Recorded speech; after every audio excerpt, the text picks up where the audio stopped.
Quand le sol est trop sec, la Thaïlande a recours à ses faiseurs de pluie royaux.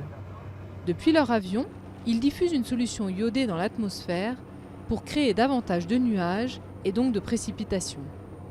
Une méthode dont l'efficacité fait débat. Nous faisons face à une situation de crise en matière de sécheresse cette année.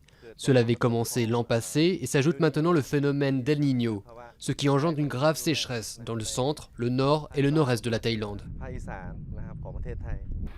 Cette année, l'eau est à un niveau historiquement bas dans les barrages et dans 2000 villages, les robinets sont à sec. Les autorités ont donc lancé un programme de diversification pour les agriculteurs. Le but, les orienter vers des cultures moins gourmandes en eau que le riz, comme des arbres fruitiers ou de la canne à sucre. Le gouvernement est inquiet. Il souhaite que les fermiers puissent avoir des revenus quand ce n'est pas la saison pour planter du riz, car le riz demande beaucoup d'eau. Donc nous avons décidé de lancer ce programme. La Dawan Kamsong a suivi ses cours d'agronomie. Après 40 ans à planter du riz, elle se lance maintenant dans la culture de citron. L'an prochain, au lieu de faire 3 récoltes de riz dans l'année, elle n'en fera qu'une.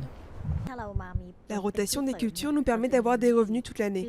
Nous pouvons économiser l'argent du riz et dépenser pour vivre l'argent gagné grâce aux autres cultures. La Thaïlande produira cette année 30% de riz de moins que l'an passé. Un changement majeur pour ce pays, qui est l'un des premiers exportateurs de la céréale dans le monde.